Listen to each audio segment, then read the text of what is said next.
नमस्कार, आप देख रहे हैं साधना न्यूज और मैं हूं आपके साथ कंचन।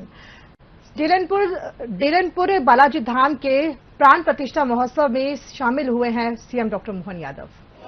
हमारे बीच विद्यमान है, हम सबका उत्साह ठीक है, लेकिन संत समाज मंच की गरिमा बनी रहे, मंच का अनुशासन बना रहे।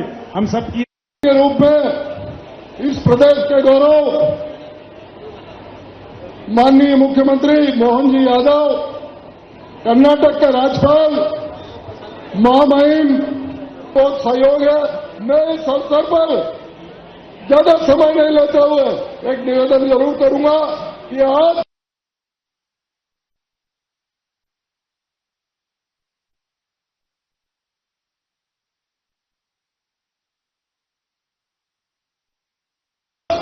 जो बहुत बहुमूल्य समय निकालकर जो हमारे बीच में मोहन जी यादव पधारे हैं और गवर्नर साहब पधारे हैं, सब माता बहनों से अपील करूंगा, सब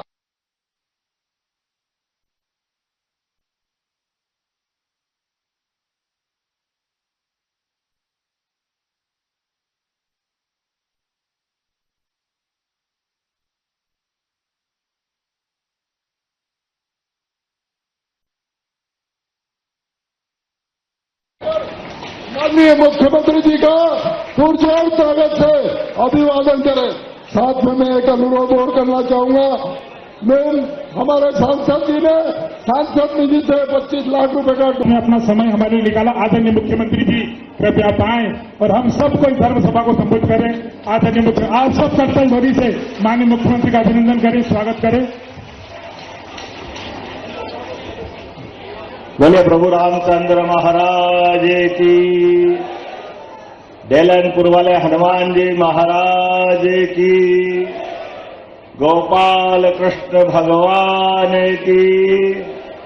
आज के इस कार्यक्रम में हमारे बीच विराजमान हम सबके आदरणीय श्रद्धा के केंद्र और डेलनपुर से वर्षों से जुड़े रहने वाले महामहिम कर्नाटक के राज्यपाल और कई दायित्वों का निर्वहन कर चुके ऐसे श्रद्धेय थावरचंद जी गहलोत साहब, मैं आपको प्रणाम करता हूं, अभिनंदन करता हूं, आपका स्वागत करता हूं। आप भी ताली बजा करके मेरे अपने भावनाओं में अपने भाव को जोड़ने का काम करें। इसी कार्यक्रम में मंच पर विराजमान 1008 परम पूज्य नारायण दास जी महाराज त्यागी महाराज, आपको प्रणाम। परम पूज्य मधुसूदन त्यागी महाराज जी, आपको भी प्रणाम। मंच पर विराजमान सांसद श्रीमान अनिल फिरोजिया जी, यहां के विधायक डॉक्टर तेज बहादुर जी, हमारे अपने बीच विराजमान माननीय विधायक श्रीमान सतीश मालवीय जी, घटिया से विधायक माननीय उज्जैन उत्तर के विधायक श्रीमान अनिल जैन कालूहेड़ा जी, आपका महिदपुर से भी संबंध आता है, दोहरा दायित्व तो आपके पास है। इसी अवसर पर महिदपुर के विधायक माननीय जैन साहब, आपका भी दिनेश जैन बॉस। इस अवसर पर यहां के जिलाध्यक्ष राजेश धाकड़ जी, आपका भी स्वागत अभिनंदन। हमारे सबके बीच उज्जैन से भी पधारे नगर निगम उज्जैन के महापौर श्रीमान मुकेश कटवाल जी, यहां के बहुत अच्छे लोकप्रिय नेता और इस डेलनपुर से लेकर कई सारे ऐसे संस्थानों में श्रद्धा से जुड़ने वाले पूर्व विधायक लाल सिंह राणावत जी, आपका भी स्वागत अभिनंदन। संचालन करने वाले राकेश यादव जी, धोती में अच्छे लग रहे हैं आनंद के साथ। हम सबके लिए यहां पूरी समिति, जितेंद्र गहलोत जी पूर्व विधायक, कहाँ जितेंद्र जी, आपका भी अभिनंदन है। चलिए, आप सबको प्रणाम करता हूं, आप सबका अभिनंदन करता हूं।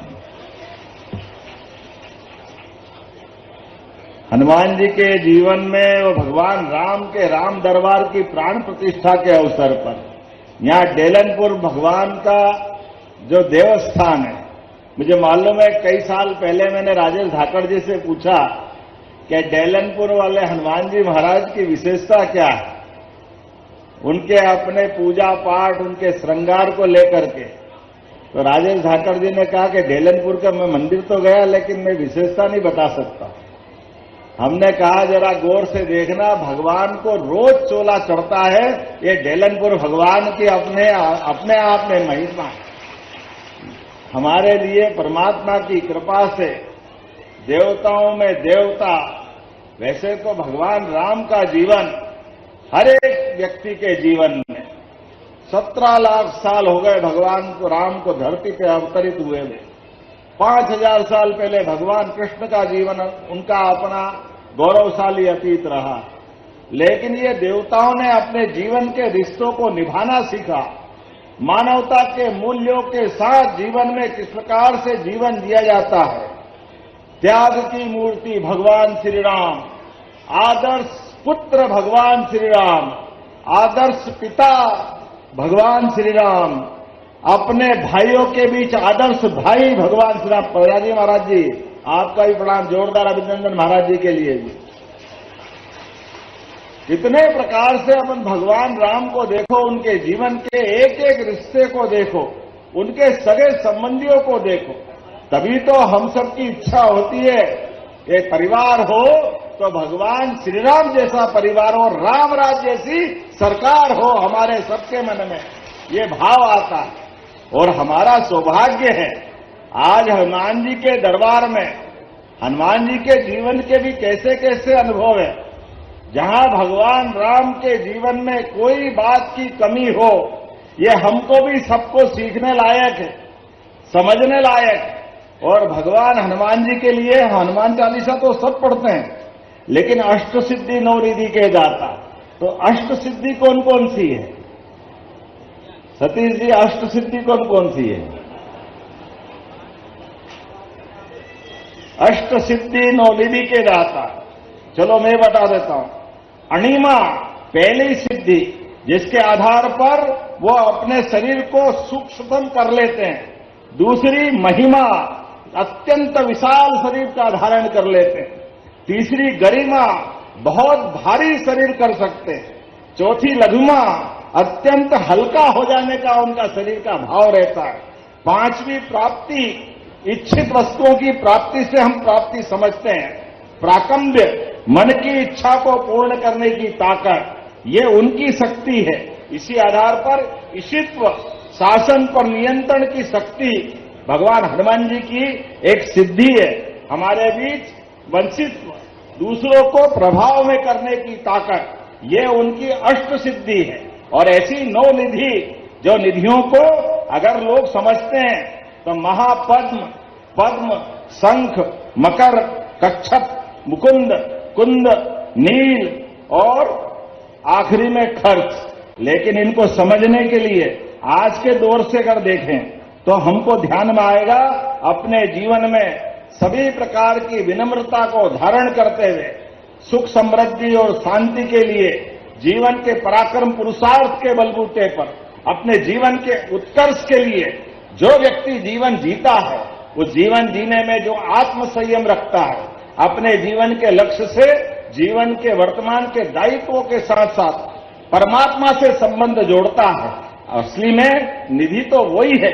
अन्यथा मृत्यु लोक तो पूरा दुख का संसार है, यहां आकर के कौन सुखी हो सकता है।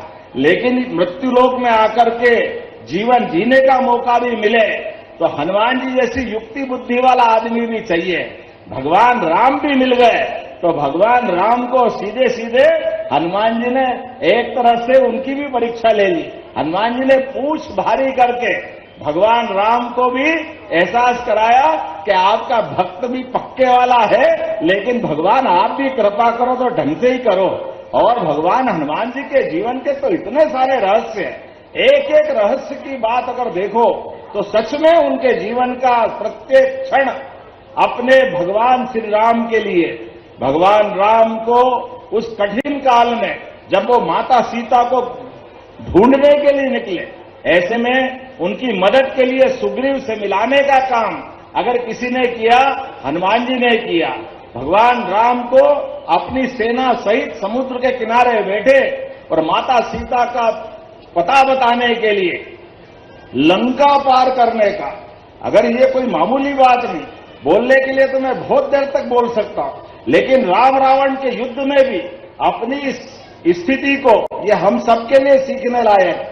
भगवान राम के पराक्रम को दुनिया के सामने लाने के लिए हनुमान जी अपने आप को पीछे रखते हुए उस भीषण युद्ध में भी जहां जहां भगवान राम को आवश्यकता पड़ी, चाहे वेदराज सुसेन को लाने का मसला हो, जहां लक्ष्मण घायल होकर के बेहोश हो जाते हैं, उनके जीवन बचाने का मसला हो तो औषधि लाने के लिए पहाड़ उठा लाते हैं, जहां जहां जरूरत पड़े।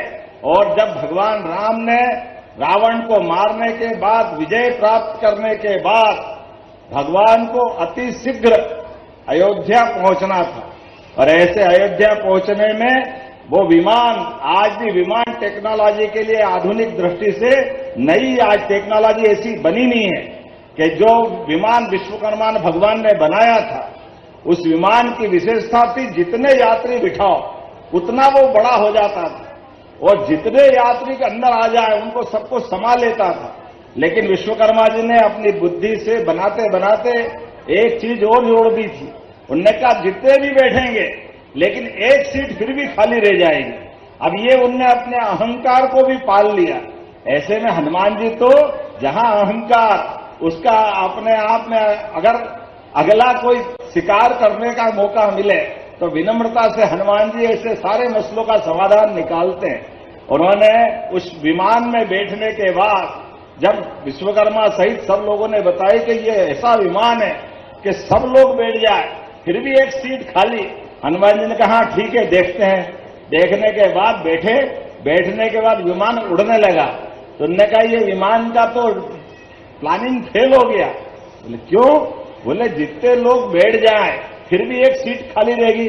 हनुमान जी बुद्धि से अपने आप को खड़ा करके गिनती बराबर कर रहे हैं कि भाई मैं इस विमान में बैठूं कैसे? यहां प्रभु राम बैठे। समझ में आने वाली बात तो ये है, तो राम जी के साथ तो मैं बैठ नहीं सकता हूं। और इलाज कर दिया विश्वकर्मा भगवान का कि जितने हैं उतने ही तो ले जा रहे हैं, कहां एक सीट खाली है, कोई खाली रहने वाली है क्या? तो ये जो युक्ति बुद्धि से हनुमान जी के जीवन में हम सबको प्रेरणा मिलना चाहिए। इसलिए हम हनुमान चालीसा गाते हैं, अष्ट सिद्धि नवनिधि के दाता, उनके बारे में बात तो करते हैं, लेकिन उनके जीवन की अच्छाइयों को धारण करने के लिए भी हम सबका योगदान रहे। ऐसे में डेलनपुर नामक इस स्थान पर इतना भव्य दिव्य निर्माण कार्य हुआ। जोरदार अभिनंदन करें ताली बजा करके इस धाम के लोकार्पण के लिए, और यशस्वी प्रधानमंत्री के लिए और जोरदार ताली बजाएं नरेंद्र मोदी जी के लिए। पूरे देश के अंदर दुनिया देख रही है हमारे भगवान श्री राम का धाम, वो सब लोगों को उत्तर दे रहा है जिनने भगवान के जन्म स्थान पे अड़ंगे लगाए, कोर्ट कचहरी करने गए, लगातार अटकाते लटकाते भटकाते रहे, लेकिन न्यायालय से निर्णय कराकर माता सरयू के किनारे भगवान श्री राम का धाम क्या आनंद के साथ बना। 500 साल पुराना संघर्ष सफल हुआ, अयोध्या धाम। बोलो जय जय श्री राम। और हमारे लिए और आनंद की बात, भगवान राम ने अयोध्या तो वनवास में त्यागी, लेकिन 11 साल हमारे आपके बीच उस चित्रकूट पर जहां गोस्वामी तुलसीदास जी ने कहा, तुलसीदास के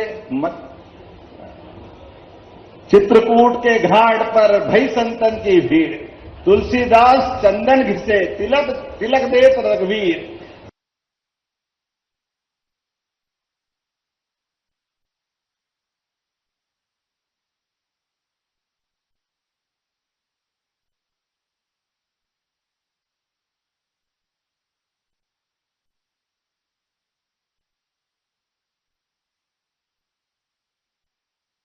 भी तय किया, अयोध्या के बाद चित्रकूट धाम भी उतने ही आनंद के साथ बना रहा है, उतनी सारी सुविधा जुटा करके चित्रकूट भी अद्भुत करने जा रहा है। 2000 करोड़ से ज्यादा के काम चित्रकूट धाम पे चल रहा है। जहां जहां भगवान राम के चरण धरे, ऐसे प्रत्येक स्थान को तीर्थ बनाने जा रहे हैं। केवल भगवान राम के नहीं, भगवान गोपाल कृष्ण के जीवन में भी हमारे बीच भगवान कृष्ण कंस को मारने के बाद सांदीपनी आश्रम में आकर के उनने अपने जीवन में विद्यालय में शिक्षा ग्रहण करी, और शिक्षा भी कैसी शिक्षा हम सब जानते हैं। 64 कला, 14 विद्या, 18 पुराण, चारों वेद, सबके बीच भगवान का अपना जीवित उस समय का साकार रूप दुनिया का इतिहास है। अपने शिष्य को उनके सामने जीते जी अपने उनके शिष्य के गुरु सांदीपनी महाराज श्री कृष्ण वंदे जगत गुरु, ये उपाधि उस समय मिलती है। बोला गोपाल कृष्ण भगवान की। और गोपाल कृष्ण का जीवन भी जहां जहां चुनौतियां, जहां जहां कठिनाइयां, वहां गोपाल कृष्ण दिखते हैं। गौ माता से प्रेम करने वाले गोपाल, जिसके घर गाय वो घर घर गोपाल। इसलिए गोपाल कृष्ण भगवान के उस आदर्श को मानते हुए पूरे प्रदेश के अंदर दूध का उत्पादन बढ़ाते हुए हर जगह हमारी सरकार जो 25 गाय माता को लेकर के दूध की डेयरी प्रारंभ करेगा, तो 40 लाख में 10 लाख रुपया हमारी सरकार की तरफ से दिए जाएंगे ताकि वो दूध का उत्पादन करें। दूध भी उनका, गौ माता भी उनकी, बाकी सब भी उनका, लेकिन हमारा प्रयास है कि दूध का उत्पादन बढ़ना चाहिए। अभी 12% दूध का उत्पादन देश के अंदर है, इसको धीरे धीरे करके 20% तक ले जा रहा है। प्राकृतिक खेती में भी अब तो हम और आगे बढ़ गए। कोई अपने खेत में प्राकृतिक खेती करेगा, ऐसे व्यक्ति को गौ माता अगर वो पालेगा तो उसको एक एक व्यक्ति को भी 1100 रुपया महीना हमारी सरकार की तरफ से देंगे ताकि वो दूध भी अपना खाए, गौ माता को भी पाले और पालते हुए इस प्रकार के संकल्प ले, जिसके कारण से इस देश में दूध दही की नदियां बहती थी। बोलने के लिए तो मैं बहुत देर तक बोल सकता हूं, लेकिन आज आपके बीच आया हूं आनंद के साथ आपका आशीर्वाद लेने। अभी अभी हमने बहुत सारे कामों की शुरुआत की और भी कर रहे हैं। अब तो सिंगत आने वाला है और सिंगत के लिए हमारी सरकार के द्वारा हजारों करोड़ के काम चल रहे हैं उज्जैन और उज्जैन के आसपास के लिए। मुझे अभी यार डॉक्टर तेज बहादुर जी कह रहे थे, ये जावरा से उज्जैन का 4 लेन भी जोरदार ताली बजाओ, एक और अपने यहां तैयार होने वाला है। ये नागदा, खाचरोद, उज्जैन, इंदौर मेट्रोपॉलिटन सिटी, जिसके माध्यम से विकास का नया एक और सपना सबका साकार होने वाला है। अब ये हम जब बात बोलते तो कई हमारे विरोधी दल के लोगों को थोड़ा अटपटा लगता, दिनेश भाई बुरा मत मानना। अब हम करें क्या? आपने तो करा नहीं और हम कर करके आपको लगता है कि आपकी छाती पे सांप लौटता, तो मैं क्या करूं? मैं तो ये काम करने के लिए ही आया हूं। जोरदार अभिनंदन करें अपने सिमस की तैयारी के लिए। हम सबका दायित्व है धूमधाम से। सिमस ये मध्य प्रदेश का नहीं, उज्जैन का नहीं, ये देश का भी नहीं, ये दुनिया का सबसे बड़ा मेला है। और जब दुनिया का सबसे बड़ा मेला है, 40 करोड़ से ज्यादा लोग जब आने वाले हैं, तो वहां का प्रबंधन भी उस स्तर का होना चाहिए जिस स्तर के अपने इस आयोजन के लिए मालवा वालों की धाक भी रहती है और मालवा वालों की साख भी रहती है। मालवा वाले अपने अतिथि संस्कार के लिए जाने जाते हैं, अतिथि सत्कार के लिए जाने जाते हैं। ऐसे में भगवान करेगा धीरे धीरे करके और तेज गति से मध्य प्रदेश बढ़ता जाएगा। आज आपके बीच जब मैं यहां लोकार्पण करने आया तो मुझे बताया सेट तो बन गया लेकिन फर्श कच्चा है, तो ये फर्श बनाने की भी मैं घोषणा करता हूं, यहां का फर्श भी बनेगा। आपने कहा बाउंड्री वाल की आवश्यकता है, तो यहां बाउंड्री वाल बनाने की भी घोषणा करता हूं। ताली बजाओ तो अच्छे से ही बजाओ, अपने को क्या दिक्कत है। ऐसे में आने वाले समय में पीने के पानी की टंकी भी बना करके इस पूरे क्षेत्र के लिए भी और यहां के लिए भी पेयजल का प्रबंधन भी हम करेंगे। अब जब भगवान राम का दरबार बैठा है, जब राम राज्य आता तो राम राज्य को भूखे प्यासे थोड़ी मरते, खूब आनंद के साथ आनंद आना चाहिए। तो आने वाले समय में रक्षाबंधन भी आने वाला है, लाडली बहनाएं बैठी है। कौन कौन को लाडली बहनाओं को पैसा मिलता, हाथ खड़े करवाओ। देखो आप जोरदार ताली बजाओ, आपको प्रणाम करता हूं।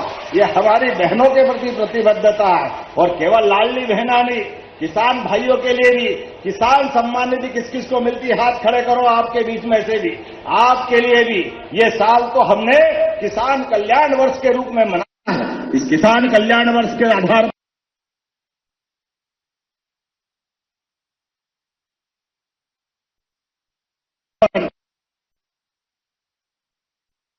एक क्षेत्र में विकास के लिए कोई कोर कसर बाकी नहीं रहेगी। लेकिन आज तो हनुमान जी के दरबार में भगवान राम पधारे, ऐसा लग रहा होली दिवाली सब हो जाएगी आनंद के साथ। तो प्रेम से बोलो जय जय श्री राम, जय जय श्री राम। बोला डेलनपुर वाले हनुमान जी महाराज की, सभी साधु संतों की, सभी भक्तों की, महाकाल महाराज की बहुत बहुत धन्यवाद। भारत माता की जय। बहुत बहुत धन्यवाद आदरणीय माननीय यशस्वी मुख्यमंत्री जी डॉक्टर मोहन यादव जी। आभार प्रदर्शन के लिए मैं निवेदन करूंगा